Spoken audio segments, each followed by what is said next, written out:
Hey there, beautiful human being, and welcome back to the Ryan Magic Show. I'm really excited for this episode today because I'm going to be going through if I was to start again as a coach from scratch with none of the wisdom or knowledge that I have right now, aka I've got to build all my foundations again, but I can call upon my current experience to help me help the direction that I take. How would I approach it? What would I do differently? And the answer is everything. So I'm going to unpack what I've learned from working with coaches and witnessing their journey and development as a coach, witness the perspective that I've witnessed of the entire space, having just observed and coached people and breaking through. I've worked with over 1,000 new coaches and I've witnessed the way that they've gone about their paths. And I've got a lot to say about how I would encourage them to journey differently now that I don't help people become 6 and 7 figure coaches. What would I actually support them to do differently? How would I actually encourage them to approach their career and their legacy as a coach? So we're going to be diving into that massively. But the reason I'm doing this, because I wrote an article on this about a year ago, and the reason I want to do a podcast episode on it is because over the last few weeks, I've been doing lots of different facilitation. I facilitated at a men's event in Australia called the Gathering of Men. I facilitated in Vanuatu at a women's retreat, a day of facilitation, holding space for women to step into their trauma and emotionally release. And I then ran my own workshop in Melbourne called The Art of Courage, which is my signature program, which was 3 days and was just such a magical, meaningful experience of transformation. And I loved every second of it. And I had almost all of the people that attended that were coaches and were interested in me influencing their journey of development as a coach. And so I thought, what better way to get to sculpt, knowing that I get to play this role in the industry because I've seen how it all unfolded. I've watched the coaching industry for 15 years because I've been in it for a while and I've coached coaches for ages. So I have a unique perspective because I was, in my opinion, part of the problem and the way that I used to operate is very different to how I encourage people to operate now. So I'm going to talk to that in this episode. Before we go further though, if you are wanting to take your life to the next level, the biggest thing that will hold you back in every single area, whether it's spiritual development, whether it's emotional development and relationship development, or whether it's going after your dreams in business, or whether it's just getting to be the most authentic person that you can in the world, fear is the only thing that holds us back. And that is why I've been thrust into being the courage coach. And my signature program is The Art of Courage, where I teach people how to navigate fear and how to approach the entire growth, personal development landscape from personal to spiritual development in an integrative way, using this one perspective of how to view the world. And I put people into a crazy experience of growth and development over three 12-hour days. And if you're ready to take yourself to the next level, it's very affordable. It's my way of giving back everything that I've learned after spending over $750,000 on personal, spiritual, business development into one way to approach the world. And it's a special experience. If you're wanting to go to that next level, just reach out to me. Send me an email, ryan@ryanmagic.com, or reach out to me on Instagram @TheRyanMagic, or you can just find out under Courage Workshop under offers on my website, ryanmagic.com. You'll be able to find out about it there. So let's dive into this topic. When someone signs up in this coaching industry, it's very, very different to signing up for another career in the world. What are some other careers that are out there other than coaching? Well, a very relevant, closely related one is becoming a therapist, a psychologist, counselor, that kind of work. But then there are other industries like becoming an IT professional or becoming a veterinarian or becoming a builder. And when people approach these other industries, these other careers, there is a pathway for them to follow that's pretty clear and specific. If someone wants to become a builder, they don't go start researching how to do Facebook ads. to try to get clients? There's a path. You go study, get an apprenticeship, and you start learning the craft. You start learning how to become a builder. You get your hands on the tools. Same thing if you want to become an electrician. There's some study to do, and then there's becoming an apprentice, and there's a whole journey that people will follow. Everyone does the same journey. It's not like someone's like, all right, I'm just going to become a serial entrepreneur, develop it, call in a bunch of electricians, and we're just going to start scaling this thing. People go get their hands on the tools and they start developing. If someone's doing a more corporate professional career, then there's a lot of study that's required. You want to become an accountant? Okay, cool. You got 4 years of study, 4 full-time years of learning about it. Then you go get an entry-level job and you work your way up on a crappy salary and you go from there. And it's a very long-term path, okay? If you want to become a lawyer, well, you got 6 or 7 years of study, let's say. All right. Then you've got to do, if everyone's seen the Suits, the TV show, you see the sort of hours and time they've got to put in to learn the craft. They literally, you got 6 or 7 years of study. Then you start becoming some junior, for a lack of a better way to put it, like a shit kicker, where they just get you to do all the hard yards, all the research, all the hours, all the legwork. They're staying in the office till midnight every day for years and years until they slowly start to become experienced and proficient enough that they get upgraded in the organization because they're competent enough to do so. So there's a path, there's a clear path, and it's usually quite a long-term path because for someone to become great at any normal career, it takes a long time. People don't start mentoring others in a space. Like someone could be a bit of a mentor as a lawyer when they're a senior executive in the firm. They've got a stake in the company. They're a partner in the firm. They've been doing it for 30 years. Then they can start to mentor juniors on how to do it well. That's 30 full-time years of experience. Now, let's just use that as a contrast for how the coaching industry works, because the coaching industry doesn't have a regimented journey like other industries. Why? Because it's a new industry. It hasn't yet formed what it looks like. Law has been around for at least a couple 100 years. Being a veterinarian, that's been a thing for at least 100 years. Being a doctor has been a thing for hundreds of years. Being an accountant has been a thing for over 100 years. So it's had enough time to develop as an industry, as a career path. And therefore, there's a certain level of standardization that happens, meaning quality control, where we know this is how you make sure someone's good at their job. This is the path that they take. Whereas with coaching, because it's really new, it's only blown up in the last 10 years or so, there isn't a pathway. There's just it's just the wild, wild west. People come in and they just start like, let's really feel into this, because this is all context for why coaches get stuck. And this explains the context as to the path that I'm going to prescribe that you do take to get the best results in your coaching career long term. So a coach comes into the space. Why does someone become a coach? Well, because they've probably tried some form of, they've been coached by someone else. They like podcasts. They like reading books about personal growth. They don't like their job. And so they're kind of like interested. So someone then comes into the space. Maybe they've been to a breathwork event and they've had some impact from that, or they went to a Tony Robbins event, or they just love podcasts. They're immersed in their own growth for a short period of time and excited by it and go, imagine if I got to do this for a living versus rocking up to an office and doing stuff I don't like every day. That'd be a very different path. This excites me. And then what do? They start looking up coaching schools that they can learn in.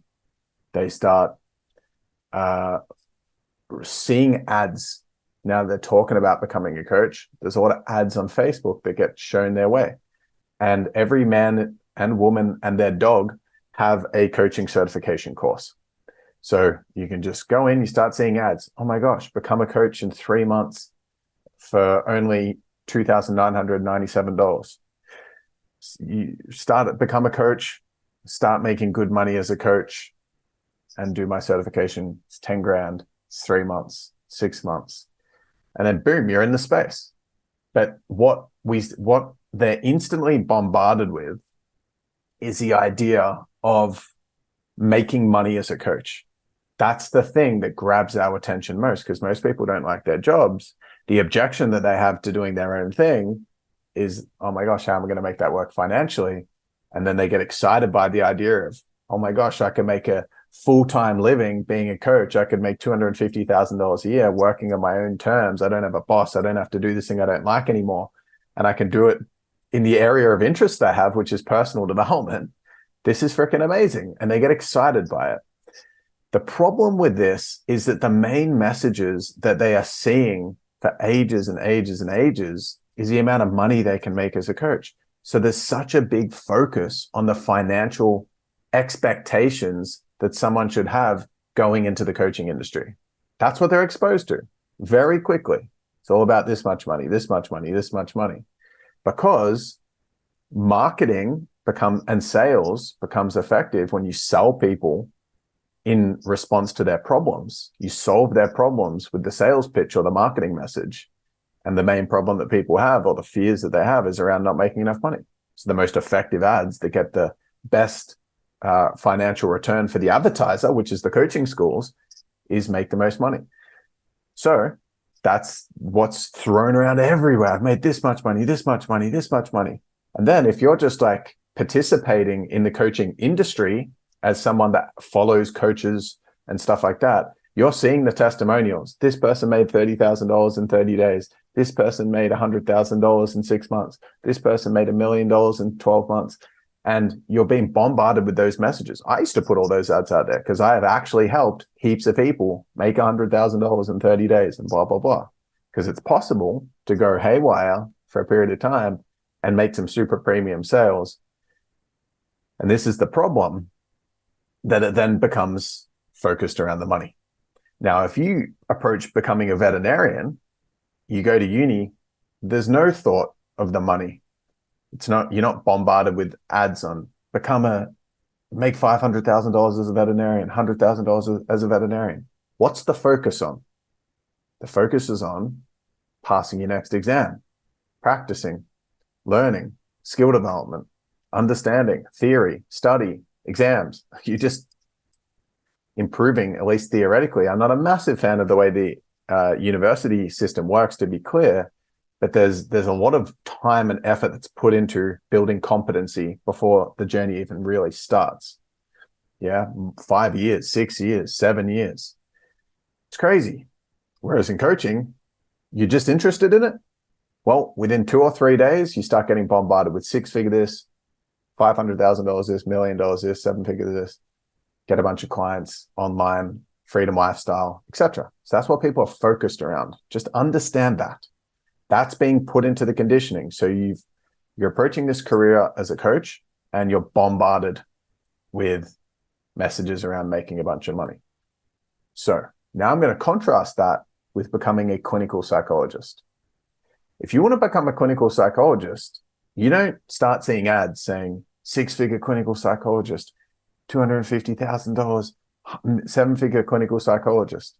No, you get to study, you get to work studying, understanding that field, that profession. It's a 5 to 7 year degree. Yeah, to do it properly, to be a clinical psychologist, to get all those qualifications. There's a amount of rigor, a duty of care, standardization in the space.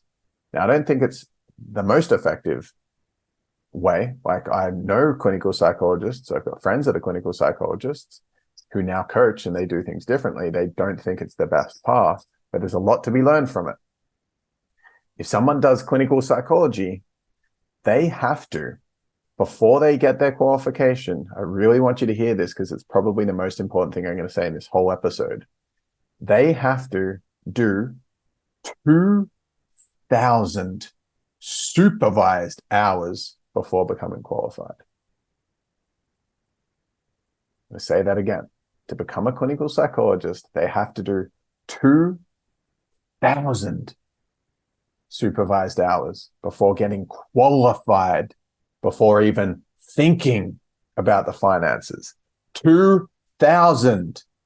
Let me frame that out for you. They do an hour of practice. Someone's watching them and critiquing them and giving them feedback. They get to the end of it, they get told the feedback. They now have information to take into their second hour of 2,000 to improve upon the first session. In the second one, they take the feedback on, they implement it, and they get better. But then they still get feedback. So when they do the third one, they're even better, and they get feedback, and the fourth one even better, and they do it 2,000 times. 2,000. Now, the average coaching certification is an NLP certification. That's what most people do, and a lot of coaches do initially, or just a standard life coaching, like school of life coaching. They understand a little bit of theory. Maybe they do, like there's a really diligent breathwork certification that's out there in the space. And I'm pretty sure there's 80 hours of practice that you have to do throughout this breathwork certification. Pretty sure. Which is way more practice than the average breathwork certification. Way more. Way more. But then someone can go out there and start practicing. They become qualified and they start trying to become 6 and 7 figures in the breathwork. Not 7 figures, maybe 6 figures as a breathwork practitioner. And they've done 80 hours of practice. So 80 hours, if you times that by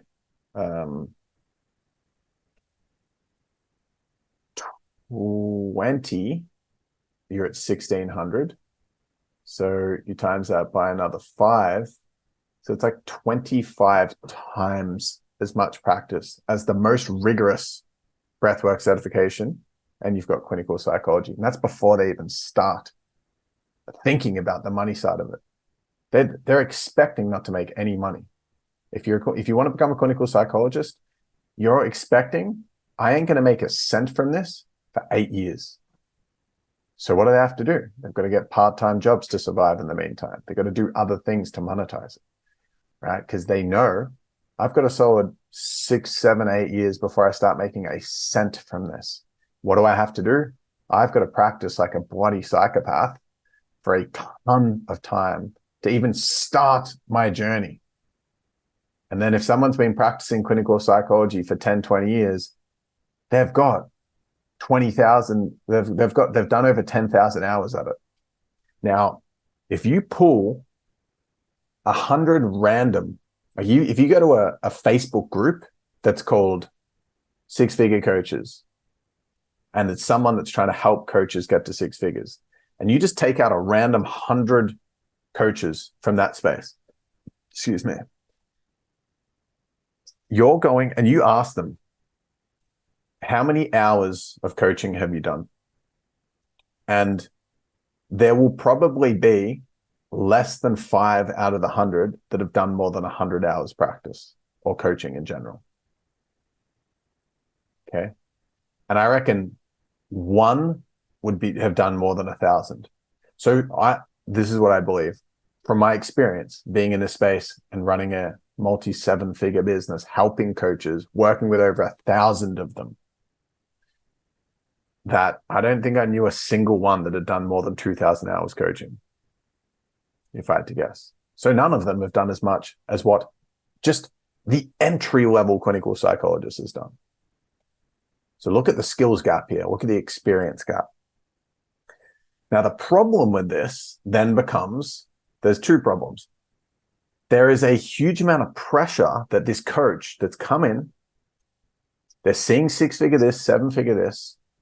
They're feeling now, unconsciously, there's an expectation that they need to break through and start crushing it as a coach. They're feeling it as an expectation. And then they internalize it, if I'm not doing 6 or 7 figures rapidly, like all those testimonials and case studies say, there's something wrong with me. When a clinical psychologist isn't expected to make 6 figures for like 8 to 10 years after they start their degree. They start the journey. They're not expected to do it for 8 to 10 years. You're a coach. You're expected to do it in the first 2 years. So the focus is so much on money and monetizing it and surviving it. And then I noticed, this is what I've noticed from working with over 1,000 new coaches. And I used to support this that I am saying is unfavorable for their long-term success as a coach. That they will take some big leap of faith, go full time, make it happen, make it happen. And I used to get all my coaches to launch premium programs because they could monetize it way easier, but they're monetizing it based on being good at marketing and sales, which is what I used to teach them, not based on being phenomenal as a coach. This is a problem.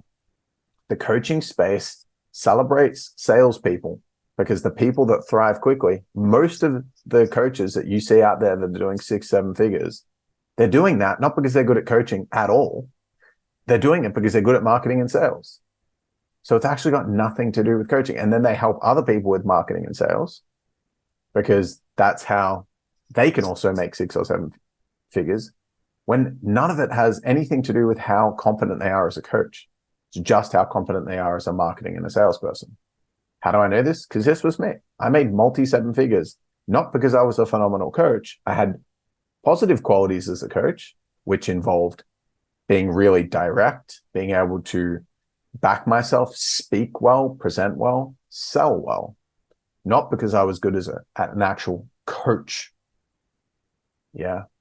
So we're in an industry where the thing that determines whether someone's good in it is how good they are at sales, not how good they are at the actual craft. That's a problem.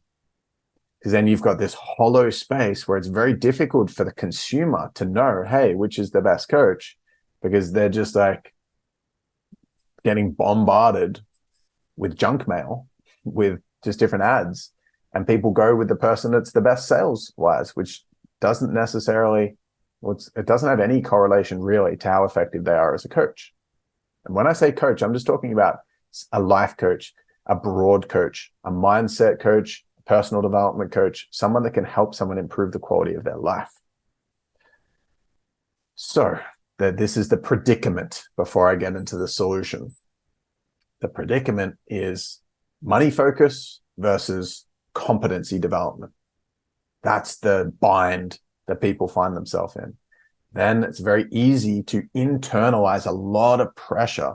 I need to get to 6-7 figures quickly. And I don't think there was a single client that came in and said, hey, that worked with me out of the 1,000+ coaches and said, hey, just to let you know, I've given myself 5 years to get to, or 10 years to get to 6 figures. I just really want to develop myself as a coach. I want to practice. I want to get people to practice with. I want to become more competent as a coach. And I just know if I do that, the money's going to come naturally, easily. No one said that. No one came to me and said that ever. Not a single person, because no one's given a path. This is the hoorah, exciting way to approach the opposite of the mainstream career path. People do coaching because they're like, screw the mainstream. I don't want to do no 9 to 5. So they're coming in wanting to make money quickly, thinking that that's the solution to their problems. They lack gratitude for the money they made doing what they did. They lack gratitude for being in a team that they were in their previous job. They lack gratitude for normal mainstream life. And they're hoping that this new get rich quick lifestyle freedom business is going to solve all their problems and they're going to be happy, which is not true. It's not going to make their life any better at all. It's just going to give them the opportunity to do something that's more aligned for them, but it's not going to help them with the quality of the experience of their life, because it's not going to change their capacity for fulfillment. Tony Robbins even says it. There's the science of achievement, and then there's the art of fulfillment. Very different. They're different games. And so people come in thinking, well, I'm going to succeed as a coach and my life's going to be better. The quality, fulfillment's the quality of our life. That's what determines whether it's better or not. More successful doesn't mean better. More successful just means you're more competent at something, or it means that you got more money with something, more notoriety in something, which could make your life worse. So there's a problem here. There's a big problem. So this is important to understand first, because I didn't even see or understand this after I was in the space for like 8 years. I still didn't see or understand this. It's taken a long time just to be able to see this. And I hope you seeing it gives a little bit of perspective that's different, sheds light on the industry in a different way, because this is true. You've got a clinical psychologist, regimented direction, 2,000 supervised hours, coach, make six figures in 3 months and hurry up with it. How many hours have they even done?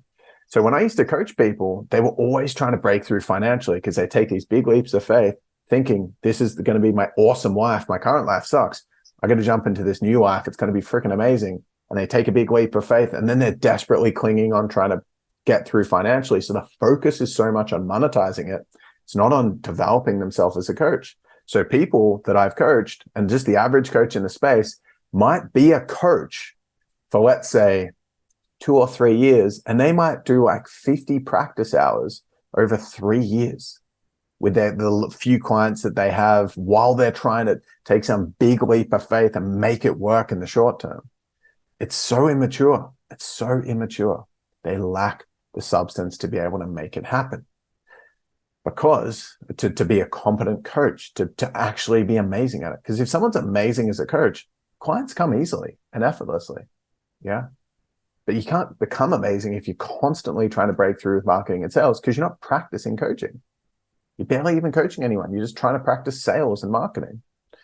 So if we look at the people who are the most amazing in the coaching space, the people that have the most influence and impact in the world, whose life work is thread into the very fabric of the coaching space. You look at people like Brene Brown, who has these amazing perspectives, this wealth of wisdom that just gets embodied through the space.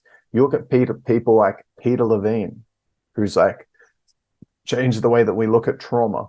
You look at people like Jordan Peterson, who contributes all these ideas. He was a clinical psychologist. He's done over 40,000 clinical hours, roughly, if I had to guess, based on because he's been a psychologist for over 40 years.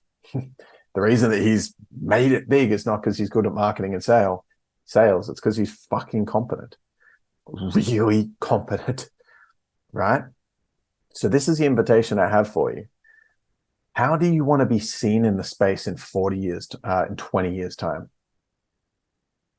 What do you want your life's work to amount to in this space? Because if you can look at it through the lens of 20 years, you're probably going to approach the journey differently than if you're looking at it in 6 months, got to get to six figures, didn't get there, got to get there, didn't get there, got to get there, didn't get there, got to get there, didn't get there. Oh my gosh, I'm never going to get there. Maybe coaching isn't for me. That's what people do.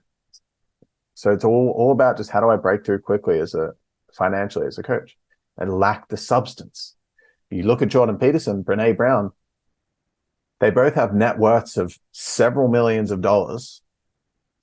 Jordan Peterson, well over $10 million now, net worth. People, I think 20,000 or 40,000 copies of his book sell every week. Why are people so interested in it? Because he spent his whole life developing his understanding of the world through research, practice, and actually putting it into practice with real people as a clinical psychologist. He sees the work that he does transform people's lives, what worked, what didn't work. He's on the tools. Like an apprentice electrician is on the tools. He's been on the tools for 40 years. So he's freaking competent. And his life's work is then demonstrated in the way that he sees the world. His perspectives, what goes into his book has so much substance. It's not just, I saw this quote on Instagram today, so I'm going to reshare it. Or I'm going to change it a little bit and make it mine. You don't know the 15 years experience the person had to write that quote, the 25, 30 years experience of life, seeing things, experimenting, practicing, experiencing, reflecting, journaling, writing books to get that one quote. That's the reason that your quotes don't go viral, because they don't have the embodiment attached to them. So the game then becomes, I need to value embodiment and development. So the way that I suggest approaching this path, and I'm actually going to go onto my internet to reference. I did a large list of different areas that you can study as a coach. Because what's a coach? A coach is help someone improve their lives. There's lots of different ways someone can improve their life. And this is what people usually do. They find a modality, they study it, and they start teaching it. But they start teaching with that micro skill. Let's say, for example, I'm helping people with using timeline therapy, or I've done lots of research on stoicism, and that's like the basis through which I teach people. or I'm all about quantum physics and I've read lots of Joe Dispenza's work and I really coached through that. I did Joe Dispenza's certification course, and now I help people with that. But there's so much breadth of wisdom that if you want to become a superstar coach and become a master of coaching and a master of life to really help people with deep embodiment, spending time investing in your learning and own growth and development in a wide range of different aspects of personal growth, because there's spiritual wisdom, there's emotional wisdom, there's somatic wisdom, there's trauma work, there's inner child work, there's therapies. Then there's a more neural stuff. Like, I'm just going to start reading some of this list. There's state management and motivational material. There is linguistic work, NLP, RTT, RRP, NTT, NAC, empowerment work, helping people. And this is what a lot of mainstream things will do, courses will do. Helping people with discipline, goal setting, action taking, understanding concept like delayed gratification. There's personality profiling to understand. You can do basic things like Myers-Briggs or DISC, but then there's ones like Enneagram that's been around for 3,000 years that was developed with the Mayans. There's PH360. There's the big 5 personality types. There's human design. There's astrology. There's Jyotish, which is Vedic astrology. There's numerology. There are so many different types. There are so many different types. There's 16 personality types, which is Myers-Briggs. There are so many different types of personality patterning. That's one category. I just created this little list just to get in, just to go, there's so many different types. I wonder what else is out there. There is more intuitive work, which is studying to become a clairvoyant and a psychic and doing more of those spiritual things. There's William Whitecloud's work. There is understanding how to read tarot. There's magnetic mind. There's all these different intuitive modalities. There's the law of attraction and that kind of manifestation work. The Secret, Abraham Hicks. There's probably like 50 different people that have pioneered that space. There's doing more business development stuff, SME business coaching, just understanding how to coach a business owner, online business, marketing, sales, freedom lifestyle, MLM. These are all different areas. There's embodiment work, somatic and emotional release work. There's therapies, there's psychotherapists, psychologists, counseling. There is body work, which is more becoming a tantra teacher, becoming like studying shamanism, studying kinesiology, somatic therapy, ecstatic dance therapy, Louise Hay. There's belief work, Tony Robbins, Psych K, life coaching principles. There's breath work, transformational breath work, biodynamic breath work, Wim Hof breath work, consciously connected breathing, shamanic breath work, holotropic breath work. There are so many different types. That's just a tiny amount. There's multi-dimensional healing. There's extraterrestrial. There's all the different, there's Arcturian Council of Light. There's light work. There's Atlantis. There's Lemurians. There's spirit animal work. There's all these different alien ways to look at it. There's ceremony. There's plant medicine ceremony. There's psychedelics. There's more lighter ones like tea ceremonies, cacao ceremonies, darkness retreats, fasting retreats, vision quests. There's inner child works, psychosocial stages of development, big 5 personality patterns, attachment styles, reparenting, internal family systems, authentic relating. There's connection work, masculine, feminine dynamics, intimacy tools. There is like an unlimited amount of different health coaches, amazing people like Alison Armstrong. There's amazing people like David Didot. And these are just, there are so many more. There are so many more. There's intimacy tools, communication tools. There's nonviolent communication. There are whole modalities just around different ways of getting people to relate. There's the 5 love languages. There's philosophy and psychology. There's Nietzsche, Aristotle, Plato, Confucius, Marcus Aurelius. There's all these different philosophers. Carl Jung, Eastern wisdom and religions, yogic wisdom, Hinduism, Buddhism, Taoism, Tantra, sexual embodiment, Ista, Tantra, Taoism, and even modern things like no FAP. There's modern gurus, Muji, Adyashanti, Sadhguru. There's different religions that have amazing wisdom in them. There's health, there's carnivore, veganism, whole foods, Ayurveda, weightlifting, yoga, functional patterns, fasting, grounding, nature time. There's New Age quantum physics, Joe Dispenza, Bruce Lipton, Greg Braden, Dr. John D. Martini, and there's like an unlimited amount of others. So I spent probably 5 minutes just riffing through all that, just to give you an understanding. These are all, every individual thing that I just shared, you could spend 20 years studying. And there's things like traditional Chinese medicine I didn't even mention. There is unlimited things to study. And you're obviously not going to have time to study it all, because you could spend a lifetime studying every individual one of them. But if you just dive deep into one thing, let's say you're like, I'm going to do Marissa Peer's RTT,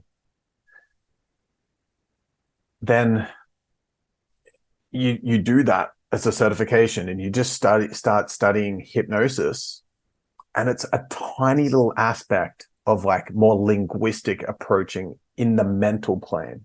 It's not working deep on the emotional plane. It's not working on the somatic plane. It's kind of touching trauma, but it's not understanding the unconditional aspects to it. It's got nothing to do, like, you're not touching breath work. You're not touching philosophy. It's just like a drip in the ocean. But people do that and say, that's the way it is. So if you then bring a client in, you're projecting the limited perspective without understanding the context of life, because you've got a limited window into understanding it. Then you project your perspective, which I trust on a spiritual level. Everyone invites in the learnings they need. If they get a limited perspective projected onto them, it's part of their path, and that's also true.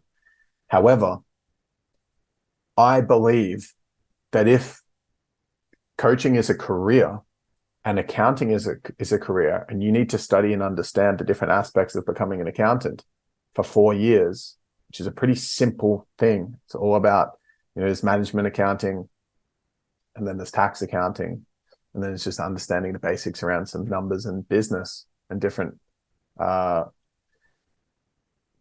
legalities in different countries and whatnot. It's pretty simple. But you study and you say, I'm going to be a coach, and you're spending 3 months before thrusting it to helping people, when an accountant spends 4 years. There's something that's not quite right with that, in my opinion. So giving yourself more time. So stage one of how I would do it differently is I would invest more patience in the journey, look at a 20-year approach, and start spending my time instantly diving into different areas. There's a spiritual layer, things where you can learn about different forms of meditation. I didn't even put meditation in there, in that massive list. And there's all these different, you can do some kind of like being techniques, transcendence techniques. You can do more Buddhism-based meditation, which is quite stoic. You can do things like silent retreats. You can do guided meditations. You can do chakra meditation. There's so many different types. It's crazy. So I would firstly thrust yourself into learning as much as you can as a participant for your own journey, because anything that is unconscious in your mind, you will project to your clients. So if you don't have an understanding of your disconnection from spirit, you'll project project a perspective onto all of your clients and prospects that lacks that. I did that. So just to be clear, my journey over the last 6.5 years, even though I was a multi-7-figure coach running a coaching business and training all my coaches on how to be better coaches to coach my clients, I hadn't actually practiced coaching that much. I'd done a crap ton of facilitation, and I had done a fair bit of coaching. Maybe I'd done 500 hours or something, but that's not that much.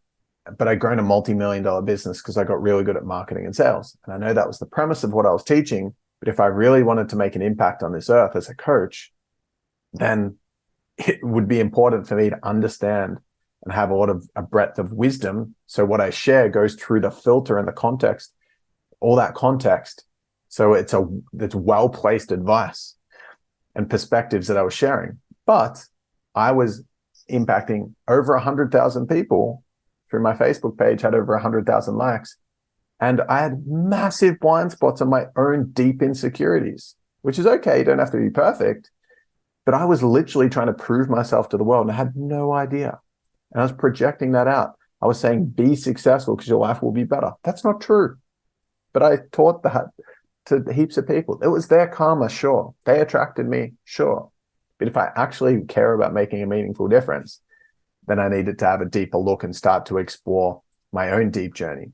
So let's say I've done over 1,000 healing sessions on myself through all these different modalities over the last 6.5 years. I spent thousands of hours meditating, spent thousands of hours journaling and understanding myself and putting myself through different profiling tools and seeing a psychologist, seeing a psychotherapist for years, doing the deep inner child work, the trauma work on myself, actually letting go of my attachments, going through the path of embodiment myself as a human.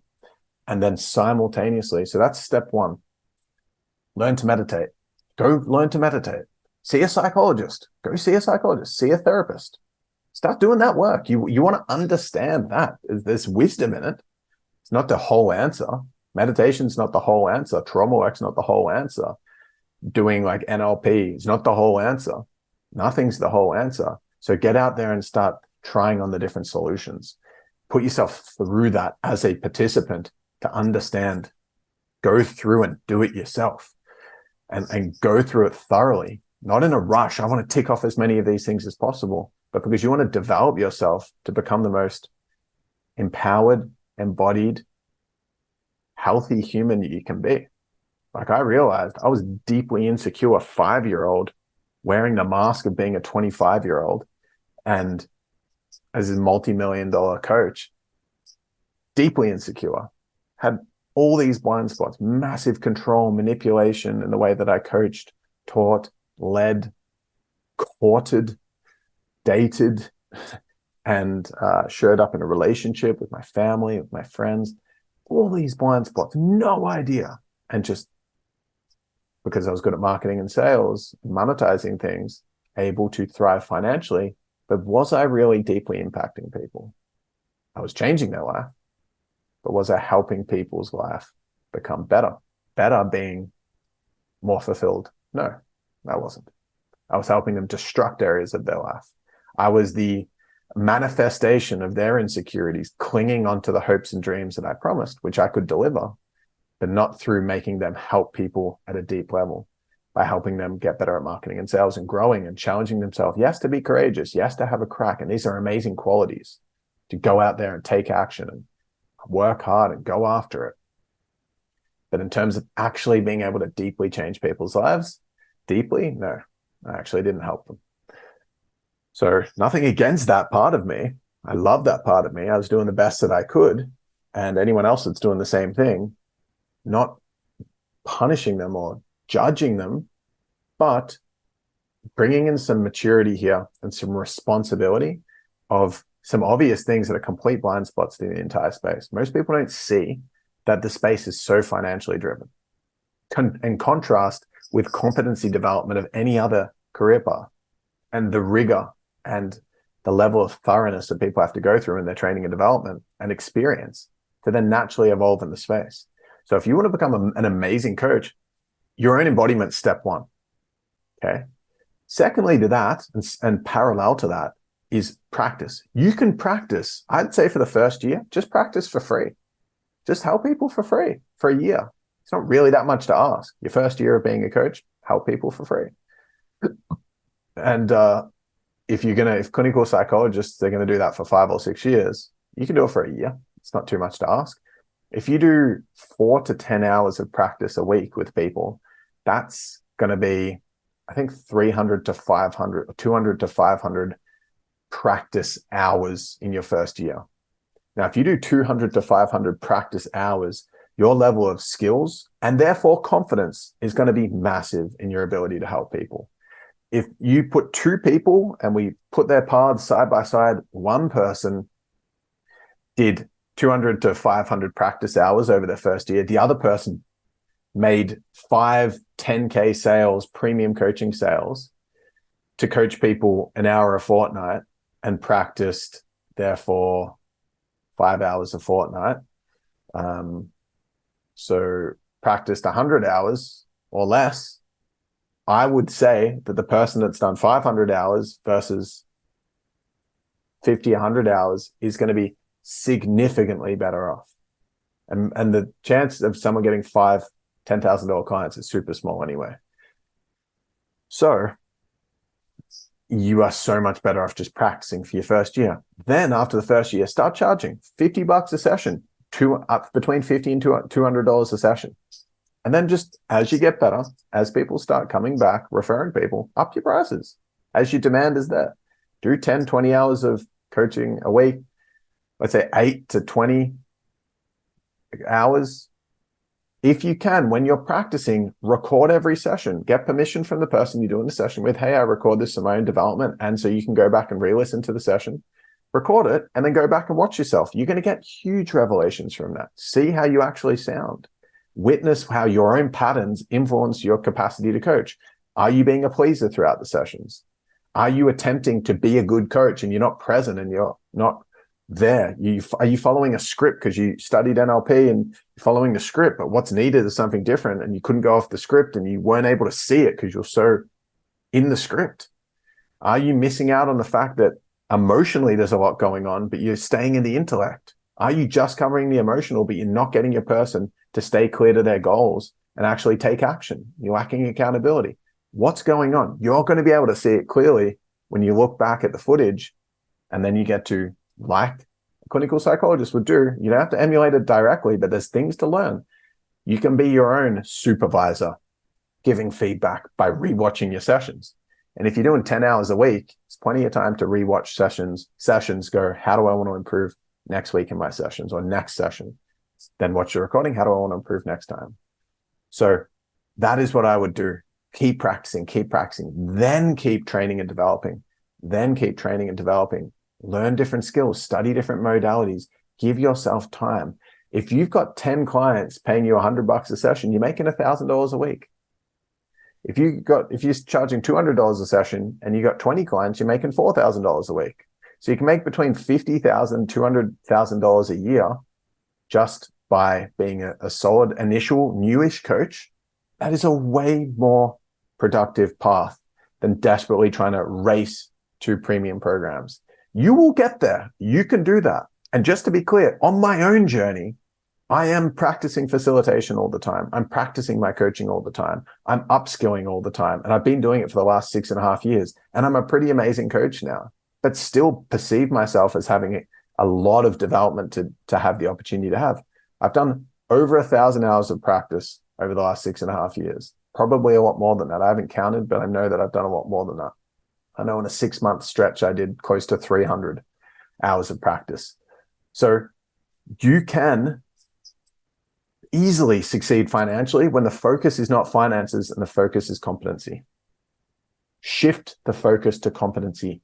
Patience is power. You want to make a big difference in the world?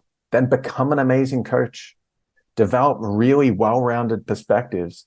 Chip off and go, what are the areas of interest? Because I shared like 200 different modalities or something, 80 or 100 different modalities just reeled off before. What are the ones within that really excite you? Pick a few different well-rounded things. Start meditating, learn about spiritual wisdom. I, for example, have spent like 60, 70 full days learning about Vedic wisdom, ancient yogic wisdom. There is so much damn wisdom in that.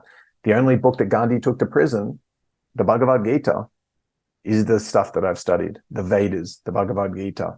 I've spent hundreds of hours studying this, hundreds and hundreds. Beautiful wisdom. But that's not it. If I just did that and I didn't go into the trauma work, the emotional work, the somatic work, did my breathwork certification, I'd have a limited perspective. So start to develop your own embodiment and practice. Then after 3 years, 5 years, 10 years, you can ramp up and do premium packages, 10K packages, 10K retreats, 100K, 50K coaching packages, premium masterminds and all that kind of stuff. But finances aren't going to be a problem. My personal expenses every single year is $36,000 a year. That's what my personal expenses are each year, $36,000. I make several hundred thousands a year at the moment as a really solid coach, but I don't need that extra money. This gives me buffer to save and invest, which for future times, I don't need that. We don't need the 7 figures to live an extraordinary. I travel whenever I want. Just got back from New Zealand, going to Malaysia for 2 weeks in a few weeks, then planning a Europe trip for next year. And I'm just popping around to all these different events, studying all these different things. And if you're like, well, I don't have much money, finances is a barrier to your study, just get books.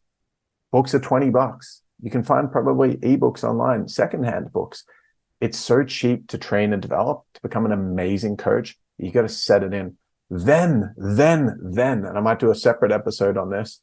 This is just stage one, is competency development. Your embodiment and your skill development and practice and experience as a coach. They're the two areas. Your embodiment, your practice, experience, skill development, competency as a coach.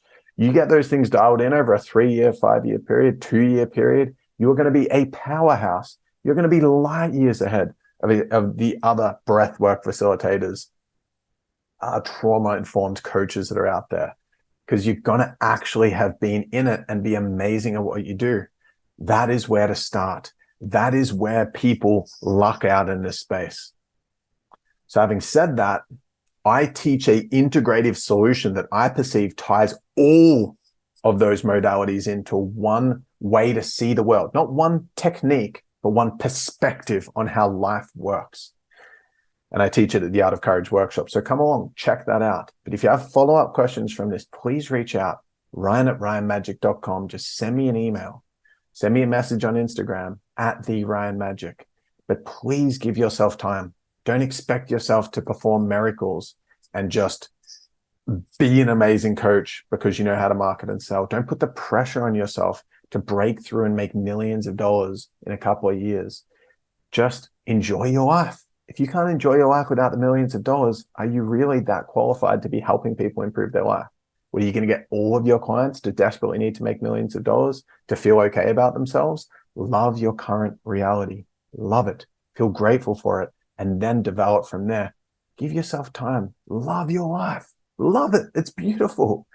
Honor where you are, and then build the base, build your skills, practice your skills, develop yourself, and love every minute of it. And then you're going to be one of the best coaches in the space. 20, 30 years, you'll be the next Brene Brown. You'll be the next Jordan Peterson. You'll be out there making your mark and your special, unique flavor of whatever comes out of your life, which is different to everyone else's, and all the things that you've studied. Mix it all together, and boom, your life's work's going to impact a ton of people over the years. Hundreds, thousands, tens of thousands, or millions, whatever it's meant to be. But it's going to be from a baseline of deep embodiment and deep experience and deep competency. You got this. Love you guys. Over and out. And I'll see you in the next podcast. Peace.